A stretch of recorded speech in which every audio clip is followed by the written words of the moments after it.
Hola, ¿qué tal? Muy buenas noches, chicos, chicas, chiques. La verdad es que siento que ya no me da la vida, pero tampoco nos va a dar para ver esto en clase, así que espero puedan ver este video porque estoy dejando en ellos mis horas de sueño. Espero que les sirva además y que ya podamos avanzar a la siguiente unidad. Me esforcé muchísimo, así que por favor, valórenlo. Y sin más dramas, vamos a empezar. Muy bien, ya para varios de ustedes pueden adelantarle un poco porque ya vieron la parte inicial del tema de la sustentabilidad. Vamos a repasar un poco sobre qué es la sustentabilidad. Vamos a platicar en clase todavía, pero ya vamos a dejar la parte teórica y nos vamos a ir de hecho directamente a hablar sobre dudas durante una hora. Dudas o cómo aplicarla en clase, cómo buscarla en nuestra propia vida y cómo tomar en cuenta elementos de sustentabilidad durante la evaluación. Esta parte normalmente la abordaba el doctor Arturo Guillaumín Tostado, pero en esta ocasión yo voy a hacerme cargo. Además de eso, pues también he trabajado algunas cuestiones de sustentabilidad, por lo que no me va a ser tan difícil, espero. Entonces, desde el pensamiento complejo, nosotros podemos entender que la sustentabilidad no es un objeto de estudio aislado, sino una propiedad emergente de sistemas socioecológicos en constante tensión dialéctica. También hablábamos en clase de que la sustentabilidad es una propiedad de los ecosistemas, no es un elemento político, no tiene que ver únicamente con los seres humanos, sino que se encuentra en los ecosistemas y en el planeta desde antes de que nosotros existiésemos. Si confrontamos esto, lo que nos dice Morán, con el materialismo filosófico de Gustavo Bueno, entenderemos que la naturaleza no existe como un idilio puro y flotante, sino que es una construcción material, ontológica y política atravesada por contrastes y contradicciones tanto de clase como de poder. Como docentes e investigadores, nuestro deber no es enseñar a nuestros alumnos a adaptarse al colapso ecológico inevitable en nombre del desarrollo sostenible, que ahorita vamos a cuestionar, sino desmantelar críticamente las estructuras nociológicas que legitimaron este colapso. Esta, bueno, es nuestra clase, así que no esperen un concepto de diccionario sobre la sustentabilidad, sino que vamos a entrar en el problema que se esconde cuando un concepto incomoda a las élites. Aquí empezamos con una cita de Albert Einstein sobre la imposibilidad de resolver los problemas usando el mismo nivel de pensamiento que los creó. La frase suele usarse con mucha ligereza en los carteles de motivación de empresa. Piensa diferente, despojándola de su verdadero filo epistemológico. El mismo nivel de pensamiento que provocó la crisis civilizatoria actual es precisamente el paradigma de la simplificación, la disyunción, la reducción y la abstracción ciega que inauguró la revolución científica del siglo XVII. Desde el realismo científico de Mario Bunge sabemos que el mundo es un sistema de sistemas materiales concretos, no un agregado fragmentado de variables que se pueden aislar sin consecuencias. Sin embargo, la escuela y la universidad contemporáneas siguen operando bajo el mecanismo cartesiano. Nuestro pensamiento también lo hemos visto en nuestros escritos, en nuestras presentaciones, en nuestra manera de ver el mundo. Dividimos el conocimiento en asignaturas estancas, aislando, por ejemplo, la química de la política, la economía de la termodinámica y así. Y pretendemos resolver el ecocidio global utilizando la misma racionalidad fragmentaria y lineal que mercantilizó la vida. Esto es una contradicción ontológica desde todas sus aristas. Lo que Einstein aquí nos invita, releído desde nuestra clase, es a una mutación paradigmática. No se trata de añadir una unidad didáctica sobre el reciclaje. Eso es una reducción absoluta y además absurda, sino dinamitar los cimientos nociológicos de cómo concebimos y compartimentamos la verdad en las aulas. Bien, entonces vamos a empezar un poco con la historia. Para entender este callejón sin salida en el que nos encontramos como humanidad, es necesario realizar una nociología del concepto. La sustentabilidad no cayó del cielo, ya habíamos dicho, es un territorio de disputa semántica y política profunda. Al analizar el tránsito desde las regulaciones forestales del siglo XVIII hasta el diseño actual de los Objetivos del Desarrollo Sostenible de la Agenda 2030, próxima Agenda 2060, asistimos a una sofisticada operación de domesticación discursiva. El materialismo filosófico nos enseña que las ideas no flotan en el vacío de la razón pura, sino que están implantadas políticamente en la trama de la producción material. Lo que originalmente nació como una respuesta desesperada ante la escasez física de un recurso estratégico para los imperios, ha sido fagocitado por el discurso tecnocrático global para transformarse en un fetiche lingüístico.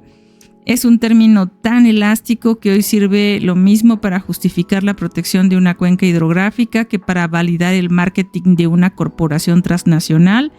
Desentrañar esta evolución semántica es necesaria para que dejemos de ser repetidores artísticos de discursos secuestrados por la gobernanza neoliberal.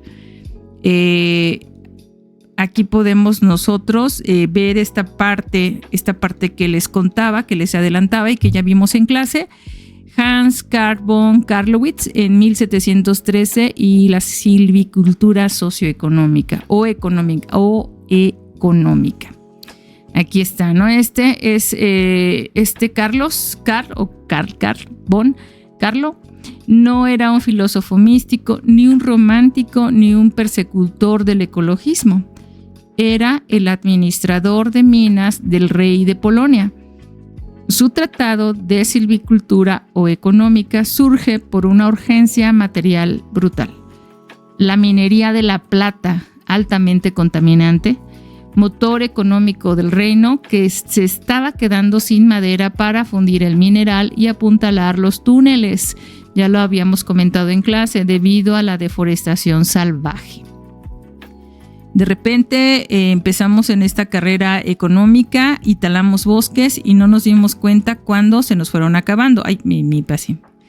Entonces, este señor, a él sí, pues era el administrador, fue el primero en darse cuenta. Y aquí vemos la tesis central del materialismo, el concepto de Nachtige Nutzung o uso sostenido, que no nace de una teoría abstracta ni de una iluminación moral, sino de la praxis humana operatoria entre un límite biofísico ineludible. Carlowitz comprendió que si talaban más rápido de lo que el bosque tardaba en regenerarse, el colapso económico del Estado era inminente. La noción de responsabilidad intergeneracional nace, por lo tanto, preñada de un utilitarismo económico y antropocéntrico, cuidar el recurso para garantizar la continuidad de la acumulación material y el poder soberano. ¿Cómo voy a dejar a mis hijos sin su herencia? En realidad no era una visión humanitaria como ahora se ha concebido. El origen del reduccionismo ecológico-económico, que hoy tiene ya 3 siglos después, ha pasado 3 siglos de que a Carlowitz se le acabó el bosque, sigue colonizando nuestras mentes bajo el disfraz de una palabreja llamada desarrollo sostenible. Y aquí vamos a ver algo muy importante para todos ustedes que están en el grupo. Detengamos la marcha y vamos a ver nuestro propio espejo. Las aulas que dirigimos. Nuestras aulas. El origen del conocimiento de Carlowitz revela una alarmante homología con nuestra práctica de evaluación del aprendizaje. Porque a lo mejor también están pensando qué importa la sustentabilidad si yo lo que quiero es evaluar nociológicamente. Evaluar en la educación tradicional funciona exactamente como la administración forestal sajona del siglo XVIII. Responde a un tipo de pensamiento lineal y de control extractivista. Concebimos la mente del estudiante como un bosque maderable del cual debemos extraer evidencias de conocimiento cuantificables. Y créanme que he platicado con muchas personas expertas en desarrollo sustentable y siempre se preguntan por la evidencia. Y evidencia estandarizada y listas para el consumo del mercado laboral. Evaluamos para asegurar la reproducción sostenible del sistema, midiendo el rendimiento de manera parcelada y utilitaria, ignorando que el aprendizaje también es un ecosistema complejo, vivo, caótico y no lineal. Ya lo hemos platicado en clase y creo que lo hemos ido comprendiendo. Sin embargo, en varios de sus textos yo no veo que esto se vaya reflejando. Romper con la evaluación positivista implica transitar de una nociología de la fiscalización del recurso a una nociología de la complejidad. Evaluar desde el pensamiento complejo nos va a exigir abandonar el fetiche del examen lineal que mide respuestas prefabricadas, de aceptar trabajos hechos un día antes o hechos con IAs, porque la significancia de diseñar procesos evaluativos donde lo que se examine sea la capacidad del doctorante o del chico de primaria, de la niña de kinder, para articular contradicciones, reconocer la incertidumbre, cartografiar sistemas de relaciones materiales y posicionarse ético-políticamente ante la realidad, nos va a llevar a una verdadera evaluación. Si evaluamos fragmentando el conocimiento en reactivos atomizados, estamos reproduciendo en el aula el mismo nivel de pensamiento extractivista que causó la crisis ambiental en el planeta. Bueno, esa es como una primera relación. Ahora, vamos acá a esta partecita donde damos este salto hacia la historia del concepto de desarrollo sustentable.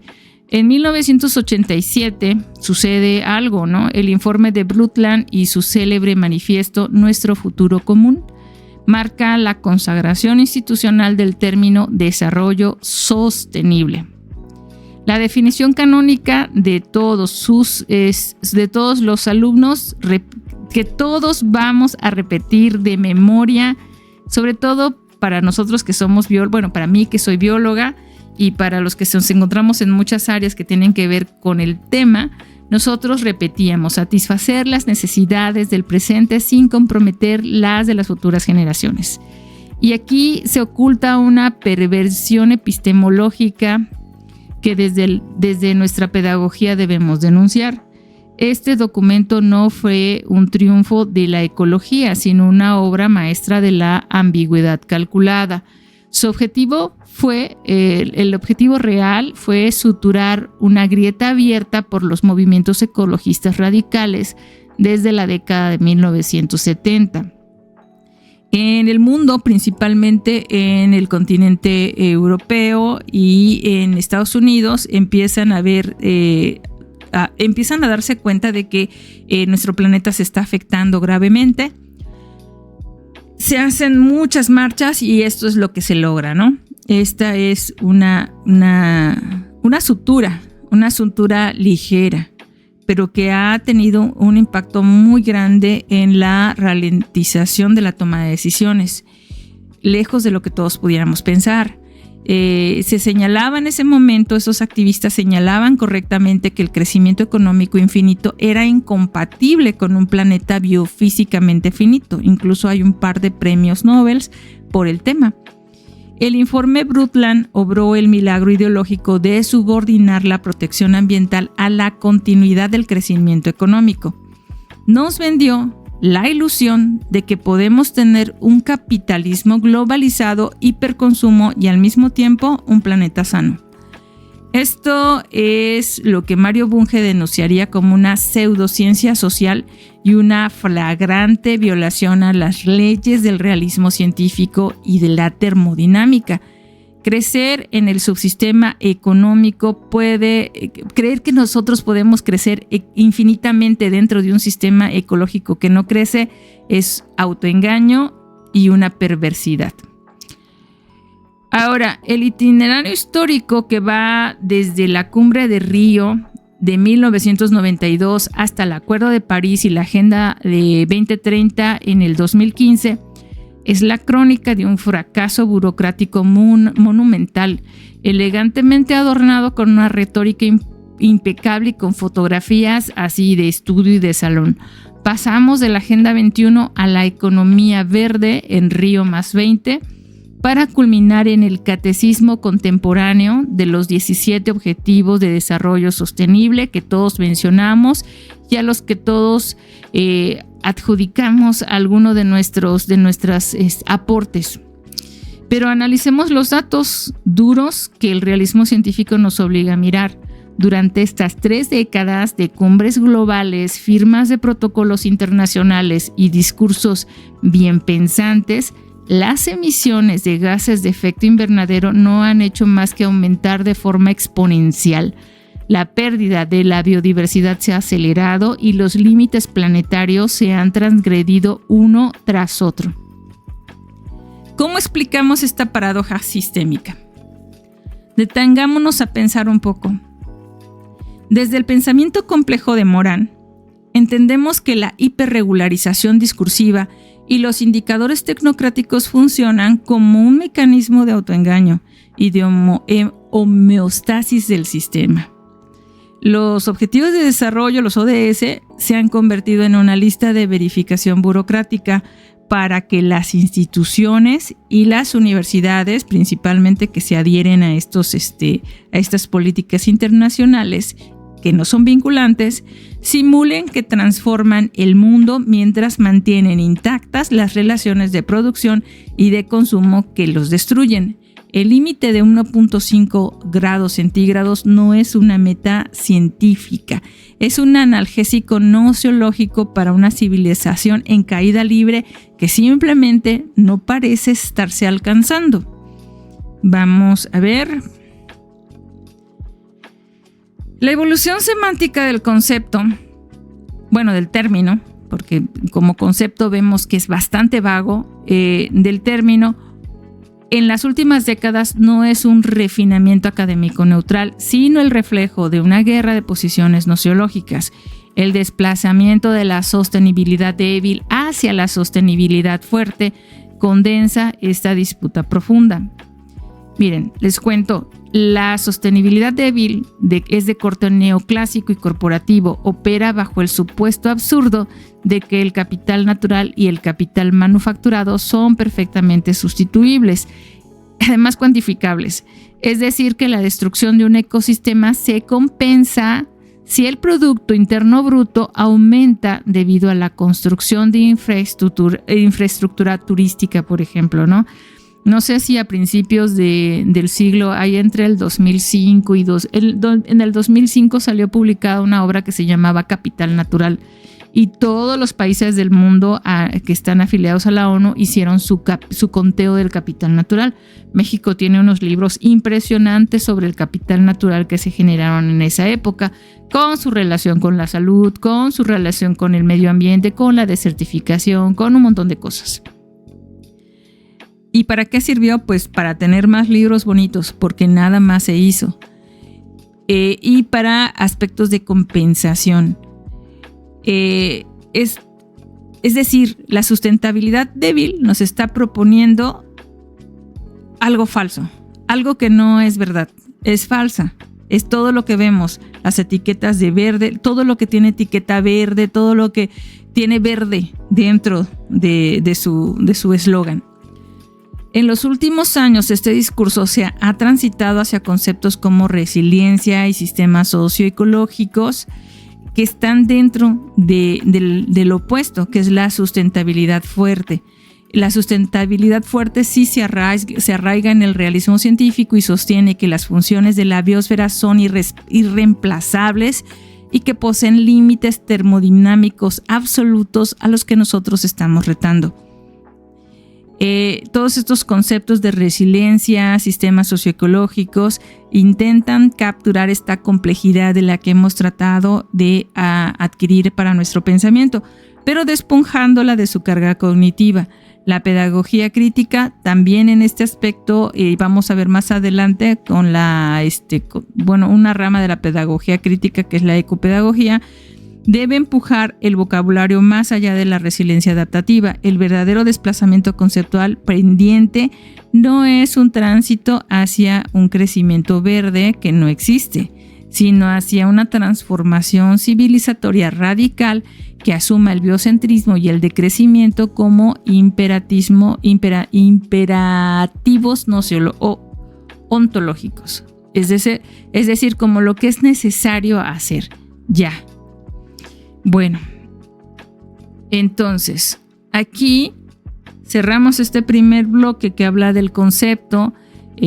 Acuérdense que en esta materia y en la vida raramente van a tener un concepto que sea inamovible, sobre todo conceptos abiertos como este término de sustentabilidad. Solamente podemos ver los elementos que lo componen, pero como concepto como tal no existe, pues han sido pervertidos por organizaciones internacionales, por conveniencias macroestructurales o de transnacionales.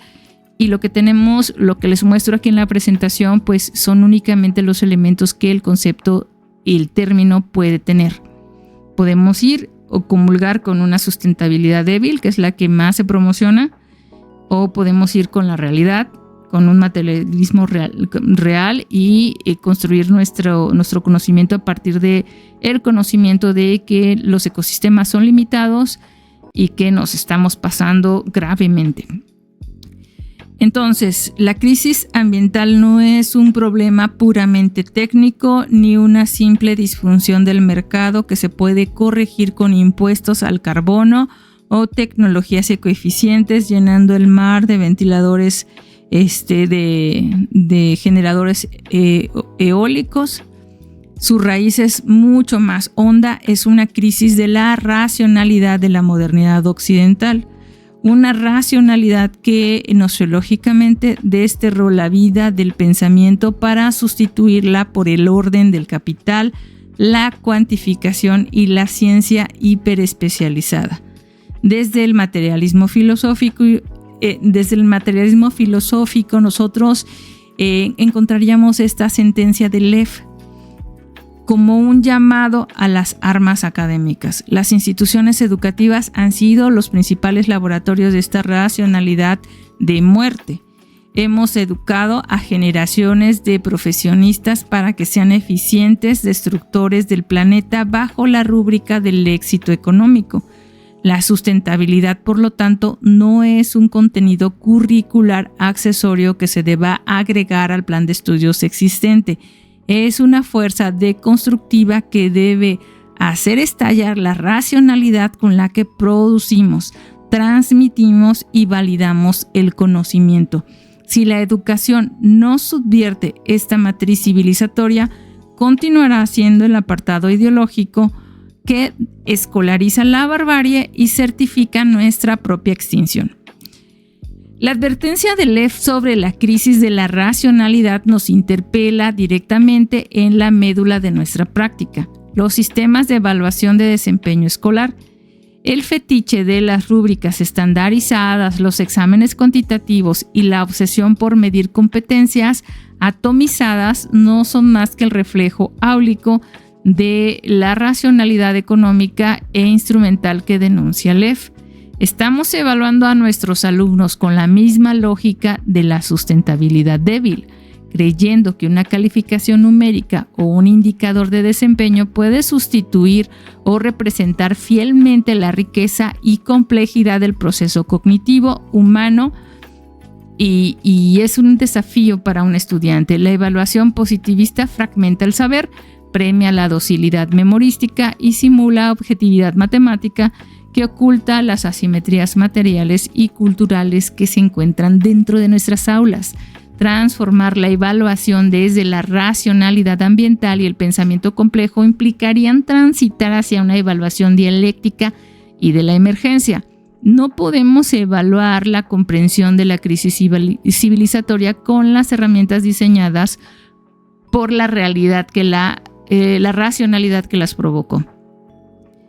Evaluar críticamente significa co-construir con los estudiantes espacios de autorreflexión, donde el error no sea penalizado como un desperdicio del sistema, sino integrarlo ni invisibilizarlo. No existe el error sí existe, sino integrándolo como un bucle de retroalimentación necesario para la autopoiesis del conocimiento.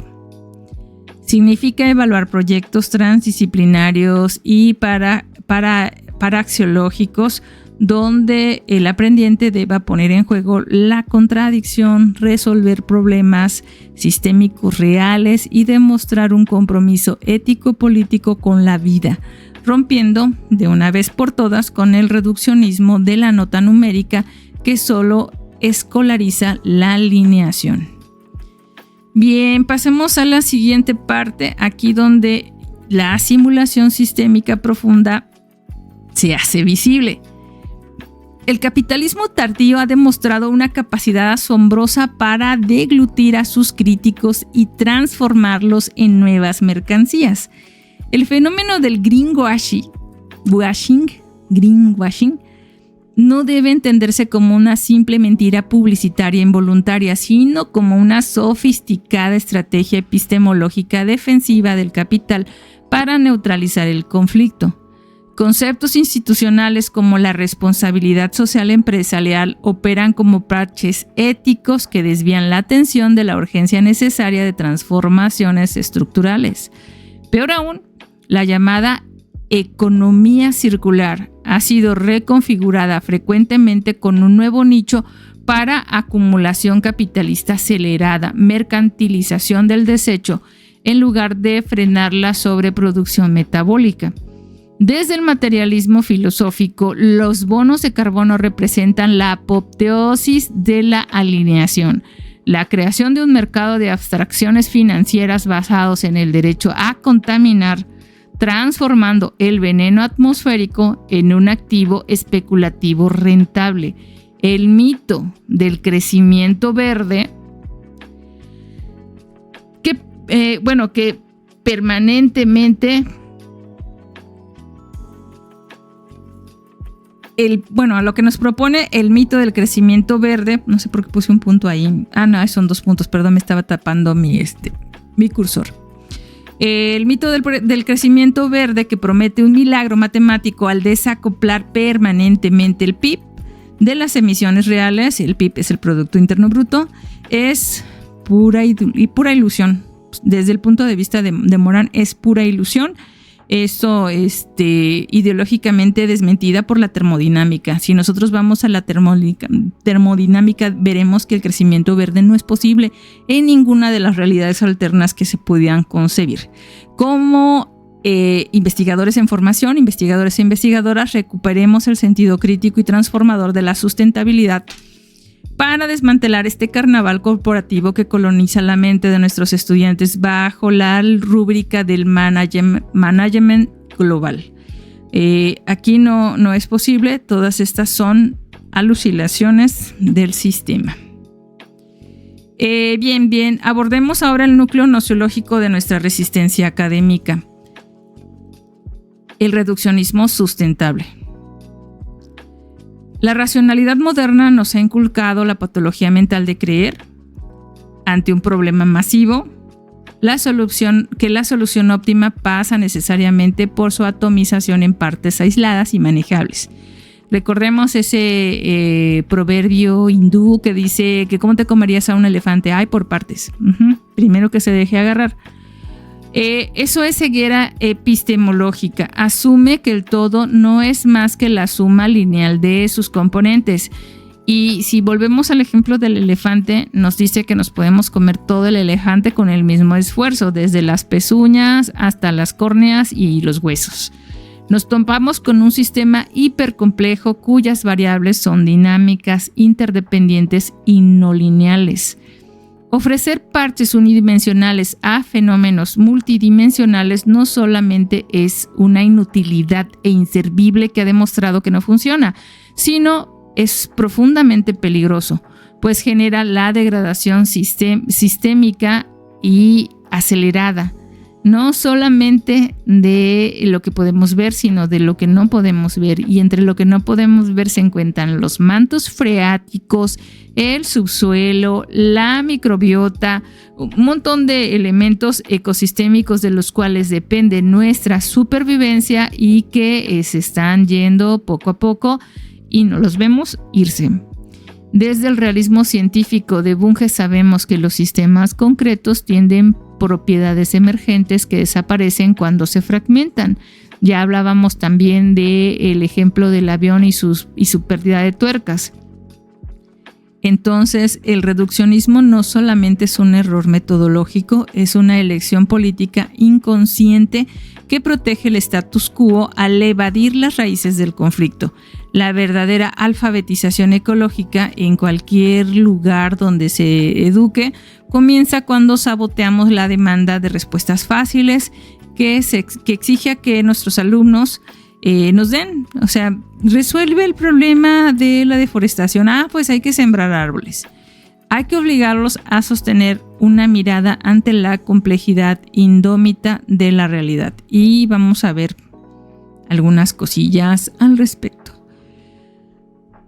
Bien, la manifestación más ramplona que de este reduccionismo es la domesticación pedagógica de la ecología. Reducir la catástrofe civilizatoria, a ahorrar energía en el cubículo, a separar la basura y otras consignas morales de este tipo es una burla nociológica que atomiza la responsabilidad. Al obrar así, confundimos patéticamente los sistemas con las causas. Las causas de la crisis ambiental no residen en el descuido del ciudadano individual, sino en el modo de producción metabólicamente insostenible, en la distribución colonial y desigual del poder y en las epistemologías hegemónicas que cosifican la materia viva. El tecno-optimismo ingenuo funciona aquí como el opio intelectual contemporáneo. La fe ciega en que una tecnología milagrosa nos salvará in extremis, sin necesidad de tocar las estructuras de producción. Las tecnologías no operan en el vacío, alteran los sistemas complejos de formas imprevistas. Debemos afirmarlo con contundencia en las aulas. Si la sustentabilidad pretende ser verdaderamente emancipatoria, no puede funcionar como un adjetivo decorativo que estabilice el crecimiento económico. Debe erigirse como una antítesis ontológica y política mucho más radical. Y aquí les invito a pensar, ¿por qué seguimos tolerando el greenwashing pedagógico en nuestros propios sistemas de evaluación? La evaluación positivista es instrumentalmente inoperante. Es el equivalente exacto al reciclado en la oficina. Es un fetiche procedimental que calma la conciencia, pero no altera la estructura mental de los sujetos. Y hay mucho más que pensar sobre la evaluación en su similitud con cómo está funcionando la ecología, pero vamos avanzando con el tema. Aquí llegamos a esto que hablábamos hace un ratito, ¿no? Llegamos a la gran línea divisoria de las aguas epistemológicas, la confrontación ontológica entre la sustentabilidad débil y la sustentabilidad fuerte. La sustentabilidad débil opera bajo una nociología mercantil delirante. Asume que la biosfera es perfectamente fungible, traduciendo ecosistemas enteros a equivalentes monetarios y pretendiendo que el capital natural puede ser sustituido indefinidamente por el capital manufacturado o conocimiento tecnológico. Incluso se hablan de servicios ecosistémicos y muchas cosas que nos gustan. Creer con candidez que las leyes del mercado y los impuestos verdes autorregulan la destrucción planetaria desde una visión estrictamente antropocéntrica y utilitaria es totalmente irresponsable. Por el contrario, la sustentabilidad fuerte arraiga su andamiaje teórico en las leyes de la biofísica y el realismo científico. El capital natural crítico no es sustituible bajo ninguna circunstancia. Si colapsamos los ciclos de nitrógeno, destruimos la capa de ozono o extinguimos a los polinizadores clave, pues no hay cantidad de dinero ni de innovación tecnológica humana que pueda recrear esas funciones ecosistémicas vitales. No hay manera. Esta postura exige que abandonemos la comodidad de los paliativos del mercado y asumamos la transformación radical de los modos de producción e intercambio guiados por el principio de precaución y por una ontología biocéntrica que reconozca el valor intrínseco de la trama viva. Recuerden que todo es un tejido y en ese tejido tenemos una trama viva. Ahora hablemos sin rodeos sobre el término desarrollo sostenible. Este es un cadáver conceptual, un oxímoron lógico insostenible desde su nacimiento. Irritante. La noción misma de desarrollo en la modernidad occidental está indisolublemente ligada a la existencia del crecimiento económico perpetuo. Pero la física de la Tierra no negocia con los dogmas de la economía neoclásica. El físico y economista Nicolás Georgescu-Roegen demostró de forma inapelable, ahí tienen el libro en la carpeta, que la ley de la entropía rige los procesos económicos. Toda actividad material degrada irrevocablemente la energía y materiales útiles, lo que invalida cualquier posibilidad de crecimiento físico perpetuo en un espacio cerrado como la biosfera. Frente a este muro termodinámico, Hermann Daly planteó la urgencia de transitar hacia una economía de estado estacionario, donde los flujos de materia y energía se mantengan estrictamente dentro de los límites biológicos de regeneración. Sustituir utilizando el Producto Interno Bruto como brújula civilizatoria es una perversión nociológica, ya que contabiliza la destrucción de un bosque o los gastos médicos derivados de un desastre ecológico como si fueran crecimiento y progreso. Cuando la huella ecológica global nos demuestra que consumimos anualmente lo equivalente a 1.7 veces 1.7 planetas, cada uno de nosotros consumimos 1.7 planetas, el discurso del desarrollo sostenible se desvela como una fantasía psicótica. No, ni tú ni yo aquí en México, en Jalapa, consumimos 1.7. Eso quiere decir que alguien está consumiendo por ahí tantísimo que nos lleva. Esto es un promedio planetario. Imagínense, es increíble. Hay personas que están consumiendo 12 veces la capacidad de 12 veces planetas que nosotros. Es el único camino intelectualmente honesto para la pedagogía, abrazar el postdesarrollo. Vamos a ver qué es el postdesarrollo. Bueno, antes de pasar al postdesarrollo, vamos a darle voz a este señor. Es un antropólogo colombiano, Arturo Escobar, que nos sitúa frente a un abismo ético de nuestra propia labor como investigadores en formación. No se puede sostener lo insostenible. Esta formulación condensa de manera magistral la futilidad de la gobernanza local y de los círculos educativos que insisten en maquillar un sistema de decadencia estructural. Lo que el pensamiento eurocéntrico y colonial llama desarrollo ha sido en realidad un proceso histórico de despojo de saberes locales, de construcción de autonomías y domesticación de los modos de vida. Intentar volver sostenible este mismo andamiaje es prolongar la agonía de la biosfera y perpetuar la dominación geopolítica sobre los territorios sacrificados. Para nosotros, nosotres, docentes frente a grupo en formación doctoral, la sentencia de Escobar es una advertencia nociológica de primer orden. Si nuestras investigaciones y prácticas pedagógicas se limitan a replicar las métricas internacionales de sustentabilidad, para quien vaya a trabajar con el tema, creo que no hay en el grupo, estamos siendo cómplices de la estabilización artificial de un modelo ecocida. O sea, no hay otra forma de llamarle. Nuestra tarea histórica no es hacer que el sistema actual dure un poco más, es parir las categorías epistémicas que nos permitan pensar y habilitar la Tierra por fuera de la prisión conceptual del desarrollo.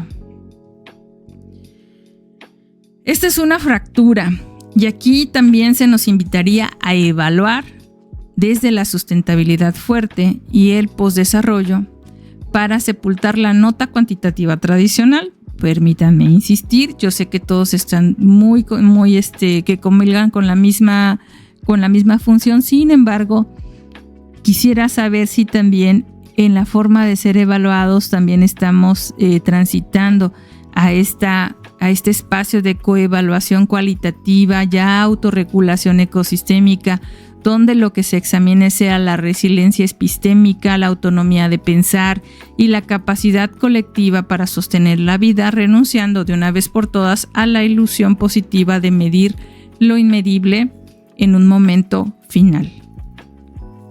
Y bien, ¿cómo es que, yo creo que ya quedó más claro la parte en la que la sustentabilidad y el pensamiento complejo tejen esta realidad en la que vivimos para buscar soluciones que frente al naufragio de la racionalidad moderna emergen como un faro metodológico.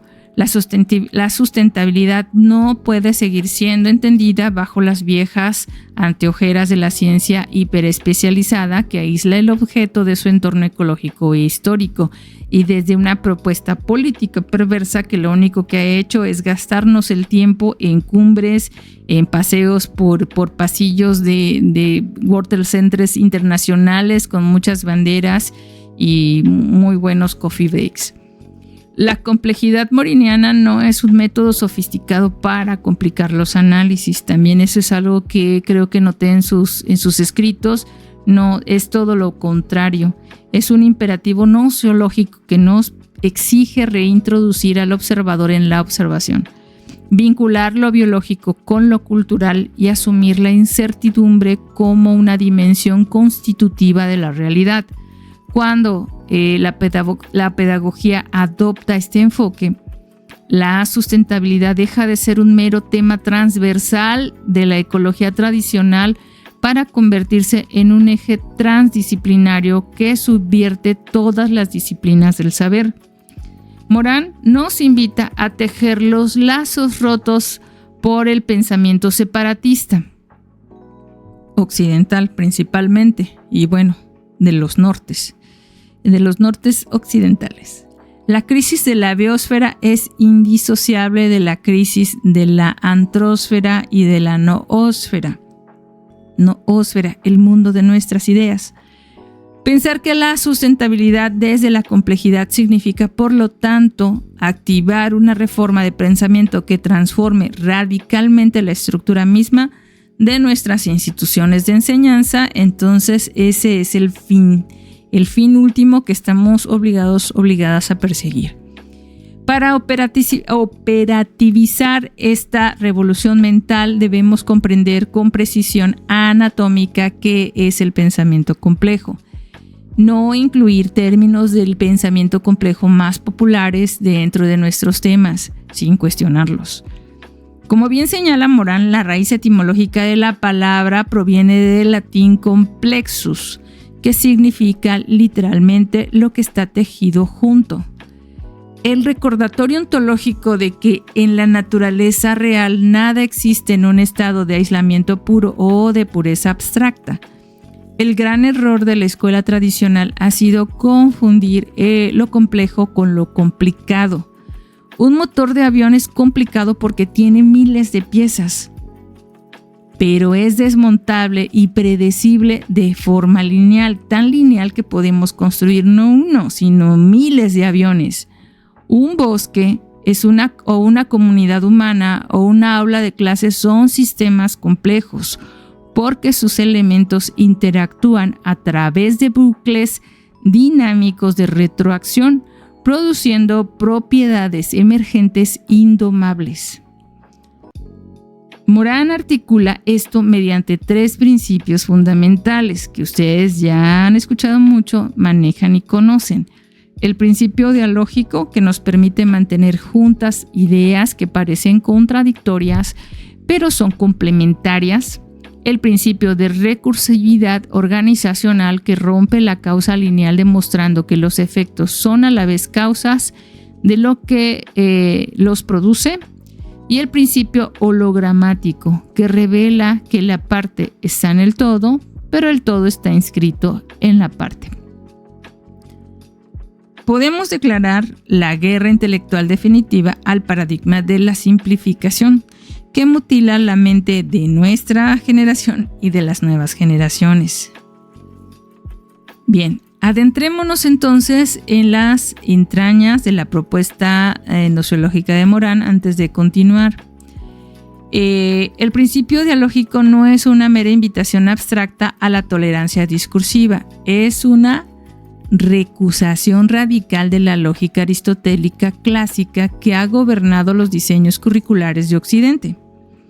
La racionalidad lineal no se entrenó para elegir o conservación o progreso, o economía o ecología. Recuerden que esta lógica maniquea es perversa. El principio dialógico dinamita este binarismo maniqueo al demostrar que las fuerzas antagónicas son al mismo tiempo estrictamente complementarias.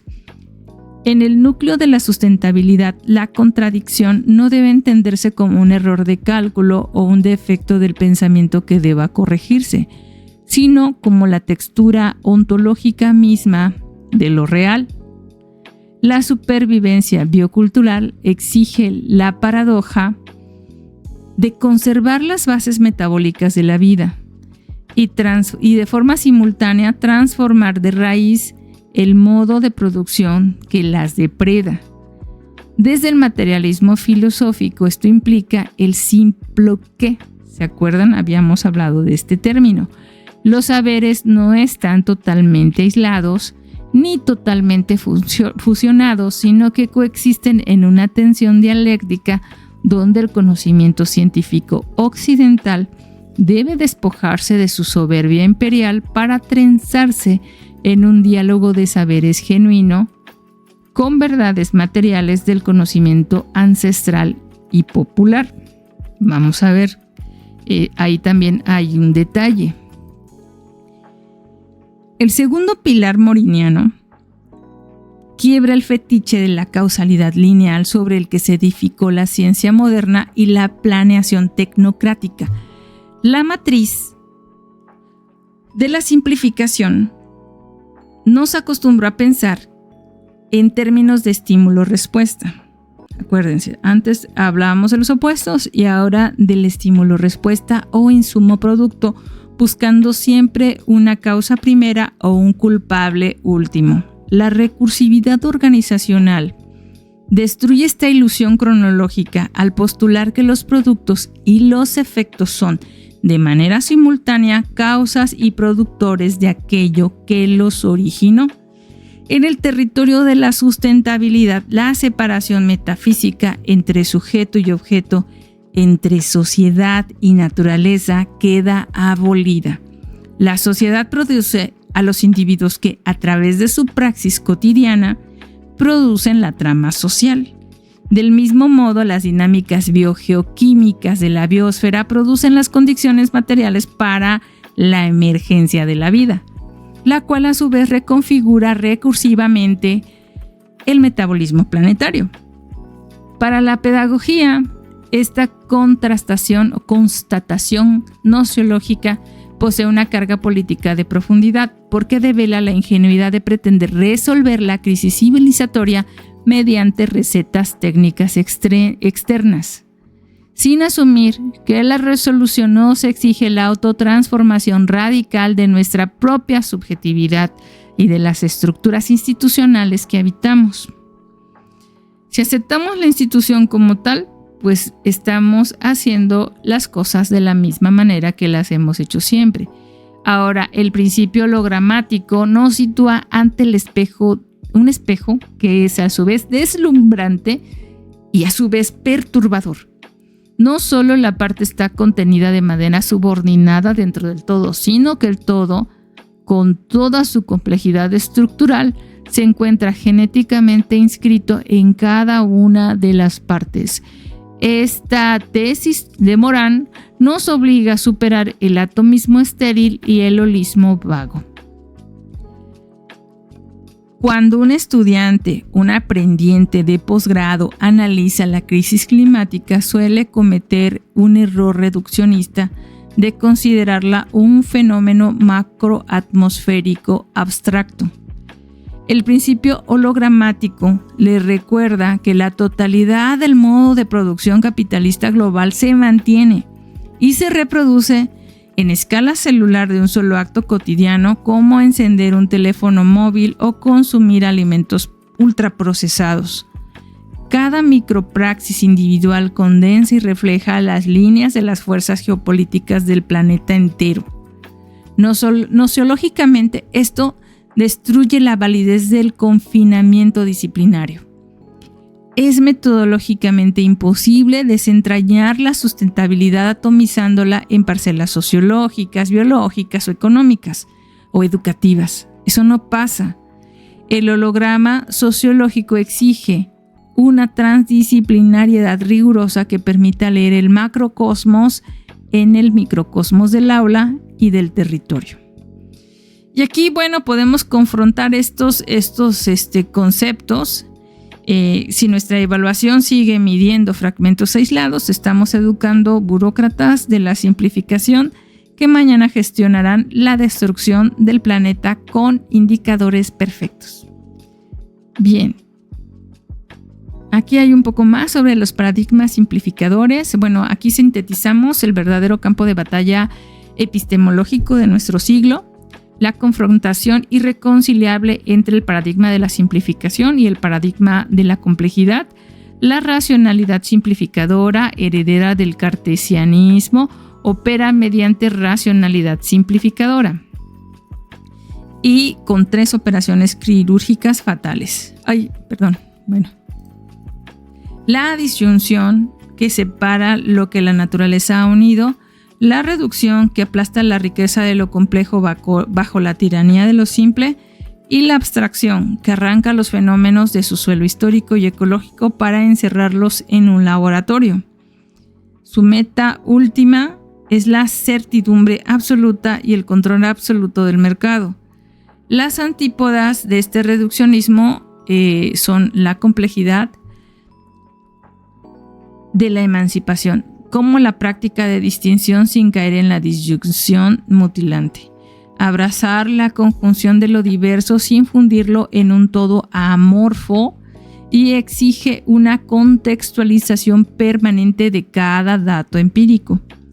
Pero su gesto más escandaloso para el sentido común tecnocrático es asumir la incertidumbre no como una carencia provisional de información que resolverá con más algoritmos, sino como una condición ontológica insoslayable de nuestra interacción material con un mundo en permanente devenir.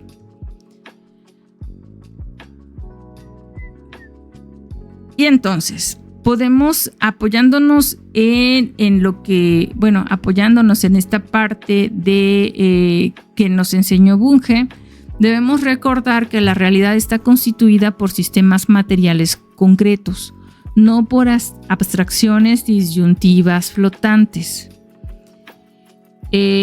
La sustentabilidad releída desde la ontología sistémica deja de ser una meta fija o un estado idílico de un equilibrio idílico para desvelarse como un proceso adaptativo emergente de una complejidad descomunal. Los sistemas socioecológicos poseen propiedades emergentes, es decir, cualidades cualitativamente nuevas que pertenecen al todo organizado y que jamás podrían reducirse ni predecirse analizando las partes de forma aislada. Estos sistemas vivos gozan de la capacidad de autoorganización y resiliencia que les permite reconfigurarse ante perturbaciones externas. Sin embargo, la física de los sistemas complejos nos advierte que la existencia de umbrales y puntos de no retorno existen. Los denominados tipping points, rupturas donde una mínima variación cuantitativa desata un colapso cualitativo e irreversible en el sistema. Las consecuencias geopolíticas y pedagógicas son devastadoras para el optimismo neoliberal. Es una imposición nociológica absurda pretender planificar la sustentabilidad con un proyecto técnico lineal controlable desde un escritorio burocrático a control remoto o una hoja de cálculo corporativa.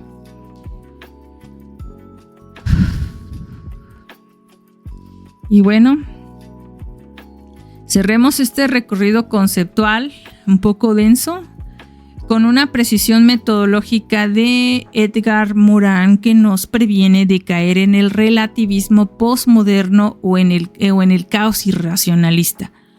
Afirmar que la realidad es compleja no equivale a hacer una apología de la confusión o del oscurantismo académico, ni el pensamiento complejo no expulsa, más bien dicho, el pensamiento complejo no va a expulsar de su seno a la claridad.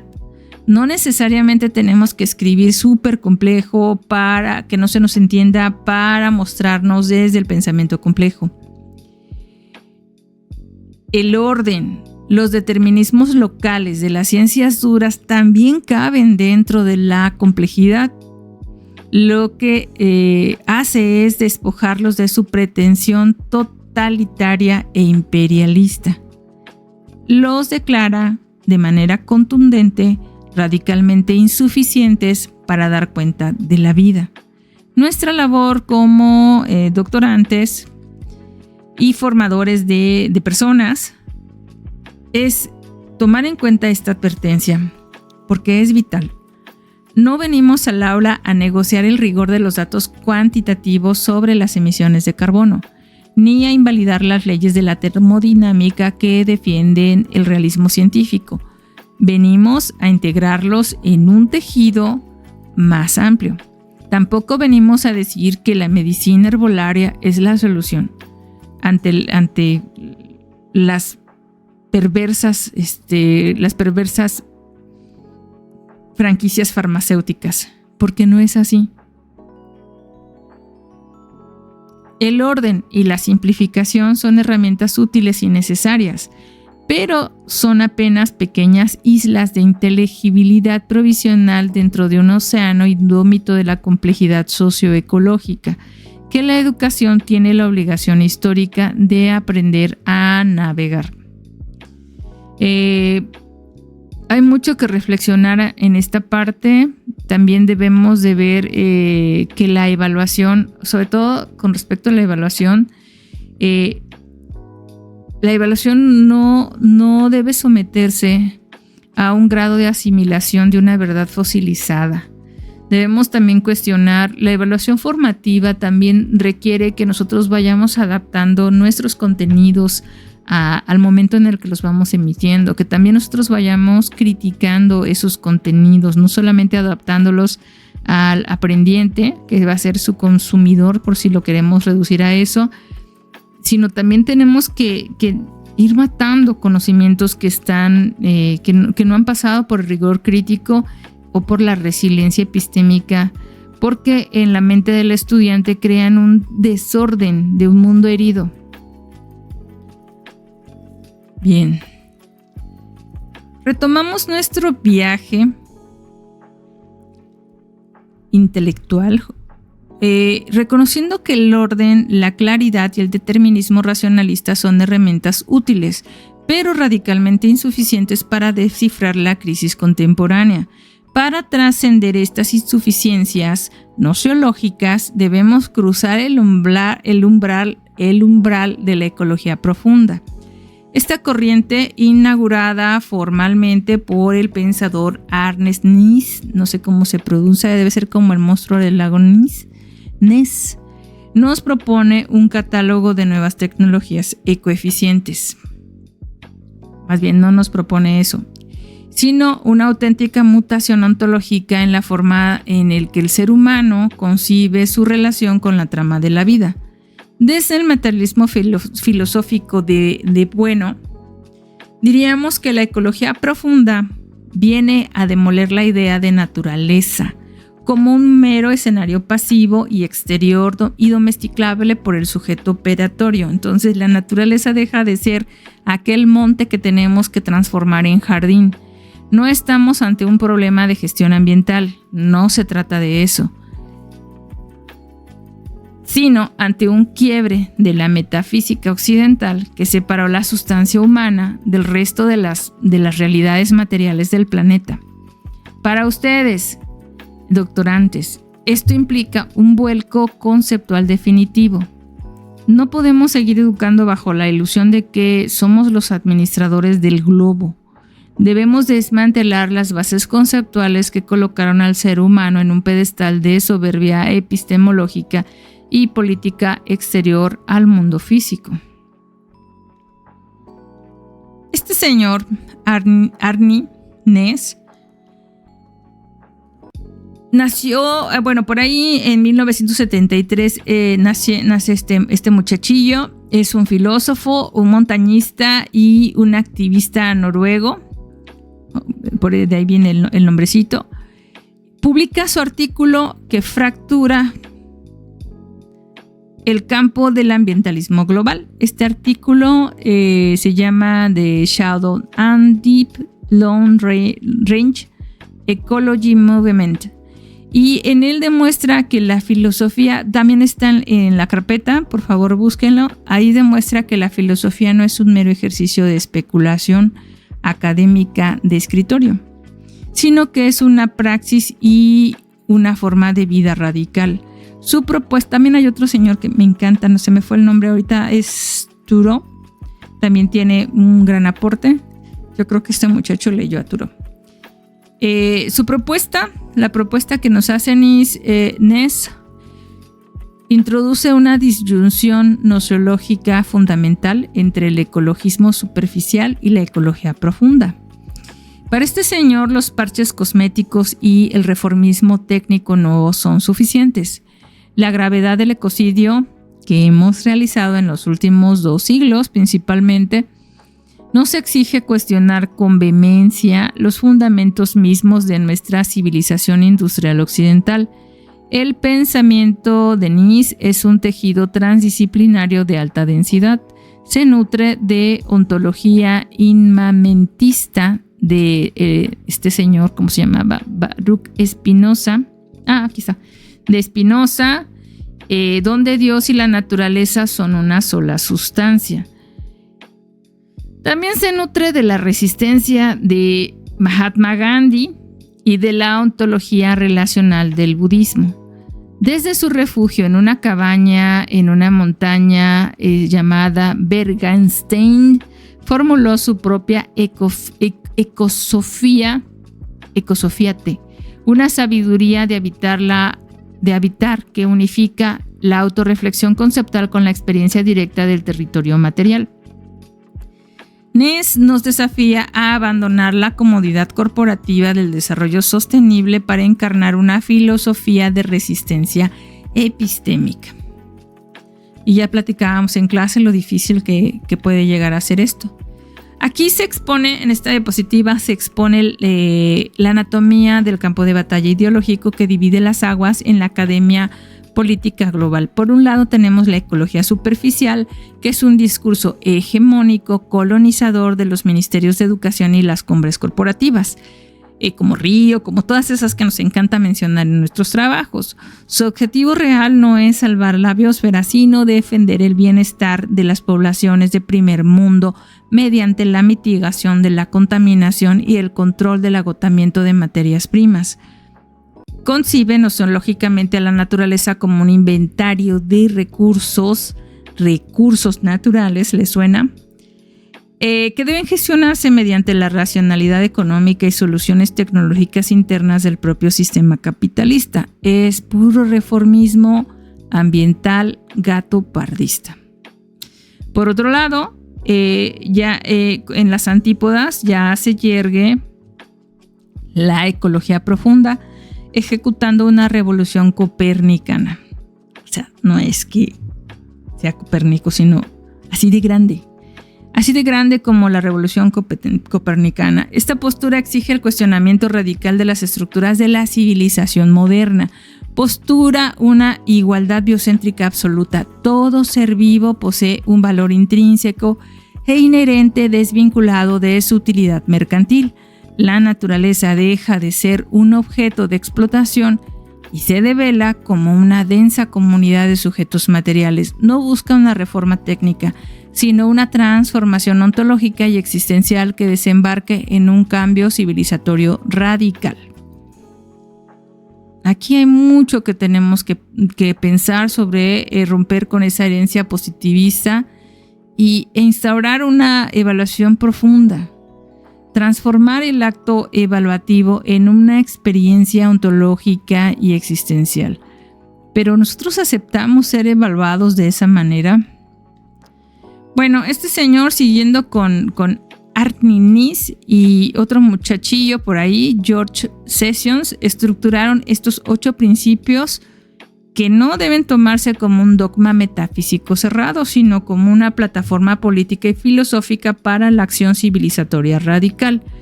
Los primeros puntos asientan que el bienestar y el florecimiento de la vida, tanto humana como no humana, poseen un valor ontológico intrínseco, independientemente de la utilidad económica que puedan rendir al capital. La riqueza y la diversidad biológica y cultural no son adornos del paisaje, son valores en sí mismos indispensables para la autopoiesis planetaria. Por ende, los seres humanos carecemos de legitimidad nociológica o moral para reducir esta diversidad material, salvo para satisfacer necesidades vitales estrictas. La plataforma denuncia de forma contundente que la intervención humana actúa sobre el mundo no humano de forma destructiva, excesiva, y que la dinámica ecocida está empeorando cada día. Como consecuencia lógica de este diagnóstico, lo que se nos impone de manera sistémica son que las políticas públicas deben mutar drásticamente, alterando los cimientos económicos, tecnológicos e ideológicos de la modernidad. El principio 6 nos exige un cambio pedagógico central. Transitar de la ideología de la acumulación del nivel de vida material hacia la apreciación existencial de la calidad de vida en armonía con la biosfera. Quienes asumimos esta nociología crítica quedamos éticamente obligadas a participar en la transformación material y política del mundo. El biocentrismo, porque hemos hablado de este término llamado biocentrismo, y por si alguien por ahí no lo domina, constituye el núcleo duro de la insurgencia ontológica de la ecología profunda. Significa la superación radical del antropocentrismo, es decir, nosotros en el centro de todo, androcéntrico principalmente los hombres, europeo, especialmente del continente europeo, que decretó que el ser humano masculino e ilustrado era la medida absoluta de todas las cosas. Apoyándose en el filósofo Paul Taylor y su obra fundamental Respect for Nature, el biocentrismo sostiene que cada organismo vivo es un centro teleológico de vida, con un valor inherente, idéntico, que exige respeto nociológico y ético. Ness expande esto a través de la noción del yo ecológico, la self-realization, un proceso de maduración ontológica donde la identidad del sujeto humano rompe con la burbuja de su ego individual para expandirse e identificarse de forma orgánica con la totalidad de la biosfera. Cuando yo daño la cuenca de un río, me siento o me estoy autolesionando materialmente. Esta tesis no se quedó en la mística especulativa, aterrizó con fuerza en el realismo jurídico del sur global, inspirando las constituciones pioneras de Ecuador en el 2008 y Bolivia en el 2009, que reconocen a la madre tierra y a los ecosistemas como sujetos de derecho inalienables. No obstante, desde el realismo científico de Bunge, debemos sostener una mirada crítica. ¿Es ontológicamente viable una ética de la horizontalidad absoluta En un mundo biofísico donde los seres vivos necesitan alimentarse unos de otros para perpetuar su organización material, sostener esta tensión dialéctica es nuestro deber en el posgrado. Además, si son entidades jurídicas, ¿quién les va a representar? Bueno, continuemos. Lo discutimos en clase.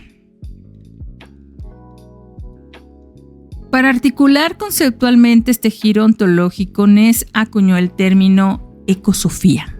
Suena muy lindo, además, definiéndola no solo como una ecología científica fría, sino como una sabiduría práctica de habitar la Tierra.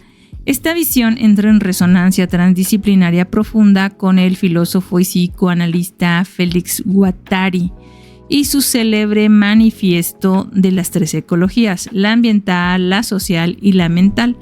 Guattari advierte de manera implacable que es una ingenuidad nociológica pretender sanar los ecosistemas exteriores si no saboteamos de forma simultánea la degradación de los lazos sociales y la contaminación mental de la subjetividad humana colonizada por el capitalismo de consumo. La crisis ecológica actual es, como afirma Fritjof Capra, no sé pronunciar su nombre, me cuestan mucho los términos de ese tipo, pero lo vamos a llamar Capra, un síntoma macroscópico de una crisis de percepción civilizatoria. Nos recuerda la ontología de Heidegger. Hemos abandonado el habitar poéticamente la Tierra para entregarnos a la ceguera técnica moderna como un emplazamiento destructivo que reduce el misterio del mundo material a una reserva de recursos disponibles para el mercado. La ecosofía, por tanto, se levanta como una praxis indisoluble, el pensamiento que solo se valida cuando se encarna en una forma de vida alternativa y militante. Bien, colegas, pues vamos avanzando aquí y todavía nos faltan algunas diapos. Yo ya tengo sueño, pero trataré de no decir incoherencias. Entonces, ¿qué necesitamos? Necesitamos aplicar herramientas de la pedagogía, del materialismo filosófico. Necesitamos integrar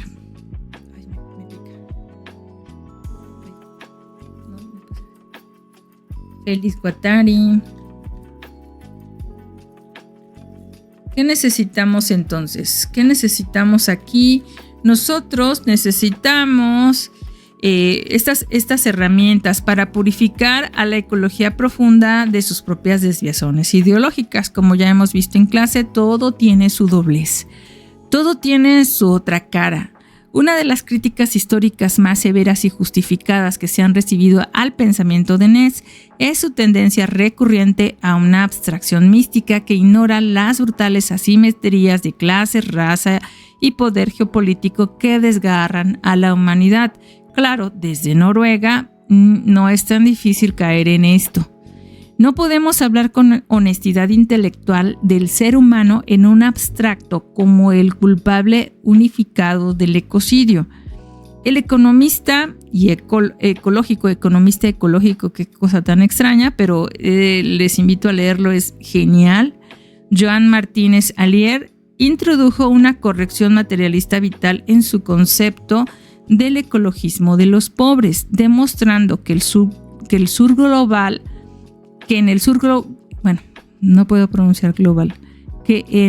sur global las comunidades subalternas e indígenas defienden la naturaleza y sus ecosistemas no por un deleite estético burgués de fin de semana o por romanticismos extremos, sino porque su supervivencia material inmediata depende de la base biofísica de sus territorios. La crisis civilizatoria está atravesada por el racismo ambiental. Las corporaciones transnacionales y las potencias del norte globalizado exportan sistemáticamente sus desechos tóxicos y los costos más destructivos del colapso ecológico hacia las geografías habitadas por cuerpos racializados y comunidades indígenas. Y con otras comunidades marginadas. Aquí mismo tenemos muchísimos ejemplos que podemos discutir en clase. La sustentabilidad compleja exige una interseccionalidad ecológica que articule de forma indisoluble las opresiones de género, clase, raza y despojo territorial. La ecología política y social, transitando desde el punto de vista de la ecología profunda, debe despojarse de la dimensión de la conflictividad política y racial y situarse e implantarse en las venas abiertas de la periferia material del planeta, que es donde queda lo que le queda a nuestro pobrecito globo. Insisto en mencionar la palabra globo cuando no la puedo mencionar. Bien, este bloque lo vamos a cerrar abrazando la tremenda lucidez ético-política del teólogo de la liberación Leonardo Boff. Yo amo a Boff, pero es difícil de leer, sobre todo para personas laicas es difícil de leer. Él nos advierte, y su advertencia constituye una síntesis magistral que unifica la pedagogía crítica, el pensamiento sistémico y la ecología profunda. Por eso lo leemos en este tema. Leonardo Boff nos advierte sobre la catástrofe ambiental. Nos dice que no es una simple disfunción técnica transitoria del mercado que se pueda corregir manipulando variables macroeconómicas o inyectando subsidios de la tecnología ecoeficiente. Es fundamental una quiebra ontológica en la raíz más honda de la experiencia humana, una crisis civilizatoria de nuestra forma de relacionarnos con la trama viva, con la madre tierra y con nuestra propia misma existencialidad. Desde la perspectiva nociológica de bueno, esta alineación radical no es un mero error psicológico subjetivo, es el resultado estructural necesario de un modo de producción capitalista totalizador que ha despojado a los campos materiales de su carácter biótico para reducirlos a puras geometrías de valor, de cambio y de explotación comercial. Como formadores, docentes, doctorantes, la sentencia de Boff nos sitúa frente a una encrucijada pedagógica. El aula universitaria no se puede seguir funcionando como un laboratorio de fría disección de objetos muertos. O convertimos nuestra práctica docente en una trinchera epistemológica para retejer de forma liberadora y amorosa nuestra relación material y vital con la tierra, o continuaremos siendo los refinados capataces académicos encargados de escolarizar de forma prolija nuestra propia extinción civilizatoria.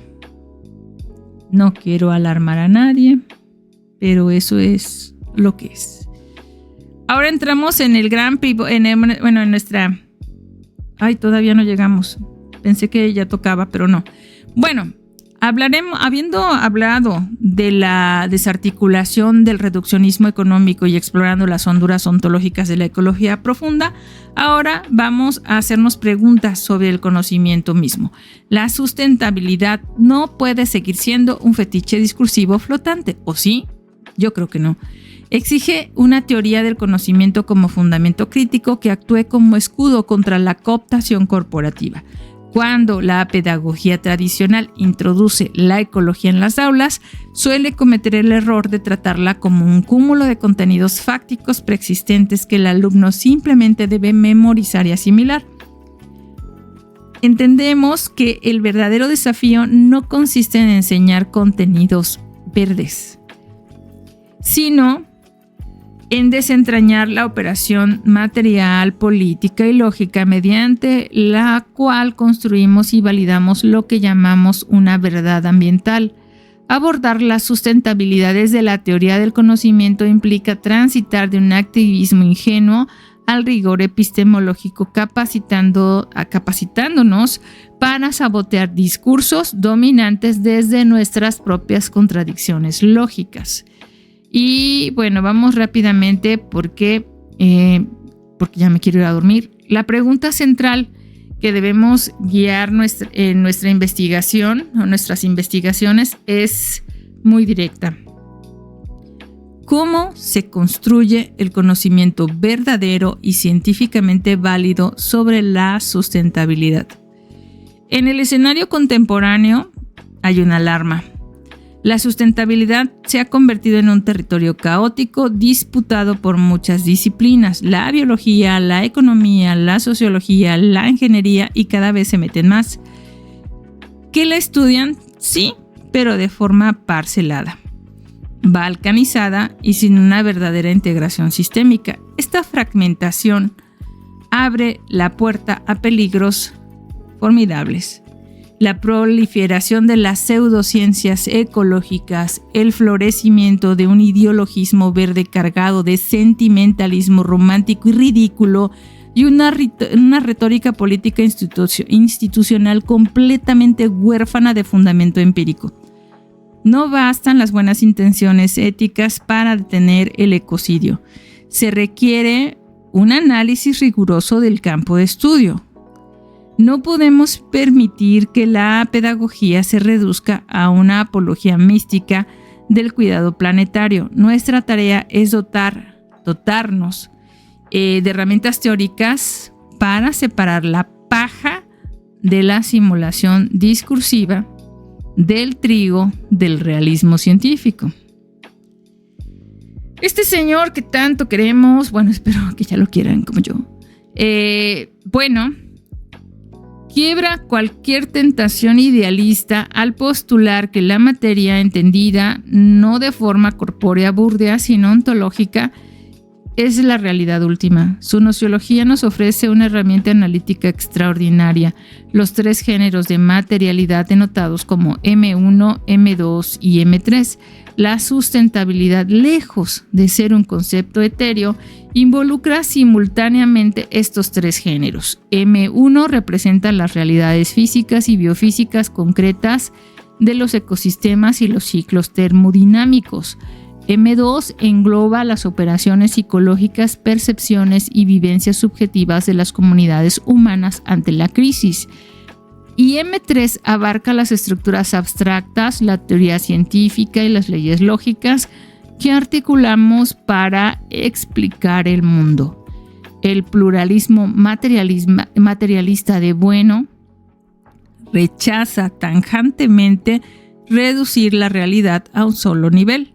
La naturaleza no es una idea regulativa mística, sino materia organizada en constante transformación dialéctica. Comprender esto es necesario para transformar las bases materiales de la civilización. Ahora bien, la teoría del cierre categorial demuestra que una ciencia no se define por tener un objeto de estudio pasivo, sino por poseer un campo propio de términos donde las operaciones de los científicas se intersectan materialmente, produciendo un cierre que genera verdades que son verdaderas interna y externamente, principalmente internas a esta categoría. Aquí es donde la sustentabilidad sufre una violenta sacudida teórica. Pensemos críticamente. ¿Posee la sustentabilidad un cierre categorial propio? La respuesta materialista es un profundo no. La sustentabilidad no es una ciencia cerrada y autónoma, sino un campo nociológico abierto, un territorio transdisciplinario atravesado por múltiples ciencias. El materialismo filosófico ejecuta así una necesaria trituración de la sustentabilidad, distinguiendo con bisturí analítico entre la ciencia rigurosa y la filosofía o ideología ecológica. Denuncia que el ecologismo hegemónico suele operar como una ideología confusa que intenta hacer pensar sus valores morales subjetivos o sus intereses de mercado como si fueran verdades científicas demostradas. La sustentabilidad necesita rigor, no solo buenas intenciones bien pensantes.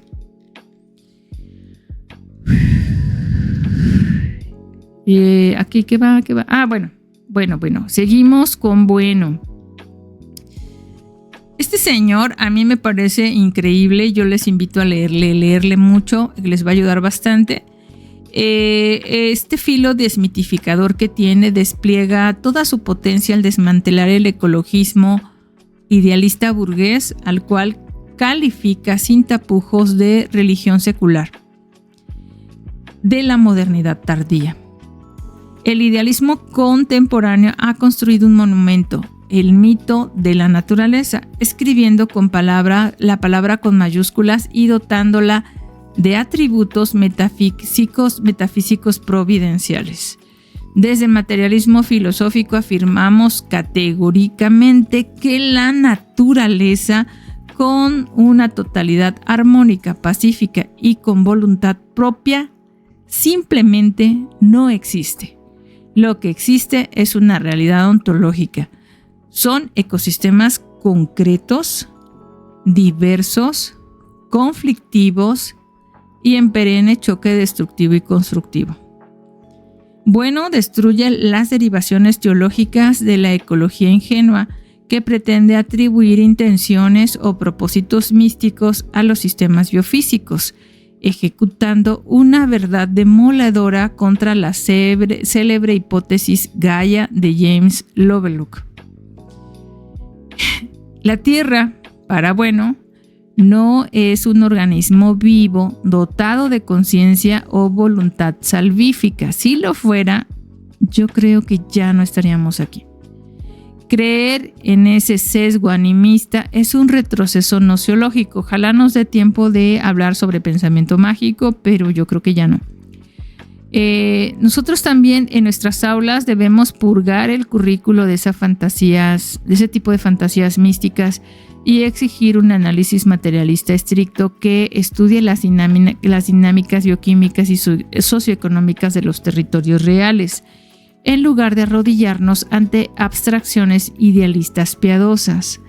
Si llegamos al pensamiento mágico y pseudociencias, veremos por qué, pero es necesario. En perfecta contraposición dialéctica y como me gustaría que se hiciera común en nuestro pensamiento, convocamos a Mario Bunge. Bunge edifica una ontología sistemista axiomática que postula una verdad irrefutable. El mundo real no es un montón de ladrillos sueltos, ni una pasta cósmica amorfa. Todo objeto material existe y es un sistema o representa un componente de un sistema concreto.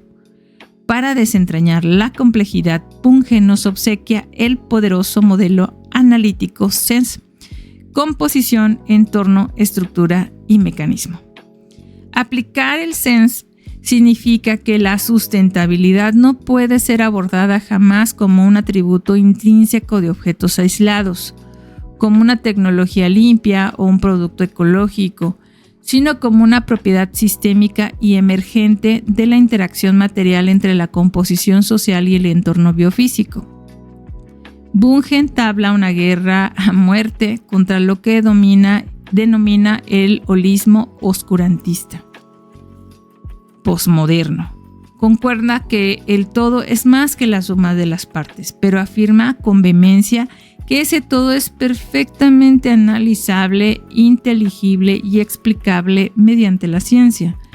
El emergentismo bungiano despoja a la ecología de cualquier misterio inefable, obligándonos a buscar mecanismos concretos que rigen el colapso y la regeneración del planeta.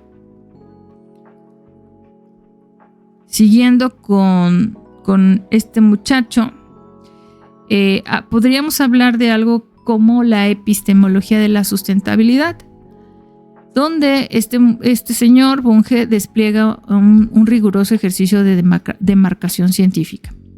Bunge es implacable. Debemos trazar una línea de fuego divisoria que separe con total claridad la ciencia ecológica genuina de las pseudociencias y de las ideologías verdes, que carecen por completo de sustento empírico y contrastación estadística.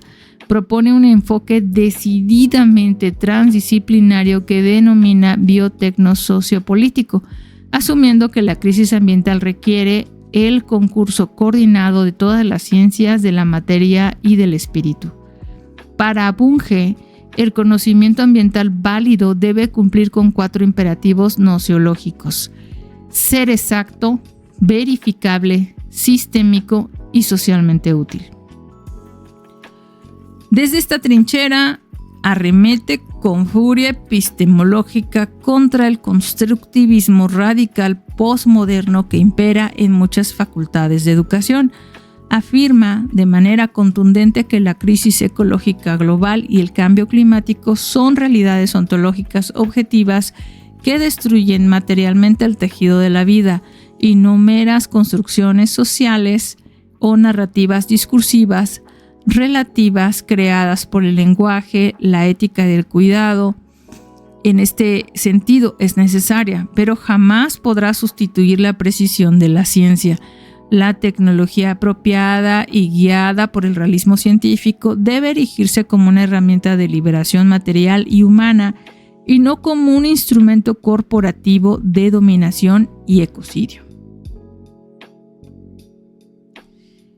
Como siempre, destacamos sus siempre y nunca, sus convergencias y divergencias. Para clausurar ya este bloque y pasar a lo mero bueno, que estuvo denso, es fundamental poner en tensión dialéctica a estos dos pensadores. Sus convergencias nociológicas constituyen un frente unificado e indestructible contra la decadencia intelectual de las aulas universitarias. Ambos se proclaman orgullosamente materialistas, fulminan cualquier resquicio de idealismo metafísico y combaten con furia las pseudociencias y la charlatanería discursiva. Los dos defienden con vehemencia el rigor nociológico, desprecian el relativismo epistemológico postmoderno y exigen que todo conocimiento sobre la realidad sociológica cuente con una sólida fundamentación empírica y material. No obstante, sus divergencias enriquecen nuestra mirada crítica. Mientras Bueno nos ofrece la teoría del cierre categorial para comprender las discontinuidades y las fracturas entre diversas ciencias independientes, Bunge propone una ontología sistémica totalizadora orientada a la unificación metodológica del saber científico. Bueno adopta una postura profundamente destructora y trituradora frente al ecologismo como fenómeno ideológico y político de control, mientras que Bunge asume una beta mucho más constructiva y propositiva, delineando proyectos tecnopolíticos concretos para reorganizar a la sociedad desde bases racionales. Estas discrepancias reflejan asimismo el choque enriquecedor entre dos grandes tradiciones filosóficas: la herencia hispánica escolástica y escolásticamente trituradora de Bueno frente a la formación anglosajona analítica y científica de Bunge. Como docentes e investigadores en nivel doctoral, nuestro deber no es elegir dogmáticamente entre uno y otro. Recuerden que eso es todo lo opuesto a lo que queremos hacer, sino adueñarnos de este arsenal conceptual para construir una pedagogía de la sustentabilidad que intelectualmente sea invulnerable frente a las modas del mercado global. Las divergencias nos ayudan a pensar, no tenemos que elegir una. Bien. Entonces ya es un poquito tarde, pero nos falta la mitad de la presentación. Vamos a hablar de las voces de la sustentabilidad, yo creo que en el siguiente video. Por hoy la vamos a dejar aquí. Hemos hablado, este fue un bloque denso, un bloque teórico. Espero que lo disfruten, que lo lean, y hasta aquí la vamos a dejar. En Voces de Sustentabilidad vamos a hacer un repaso por muchísimos autores y autoras, como es nuestra meta, para que ustedes tengan a quién leer, de dónde apoyarse y en dónde buscar más información. Entonces, hasta aquí la dejamos por hoy y hasta mañana.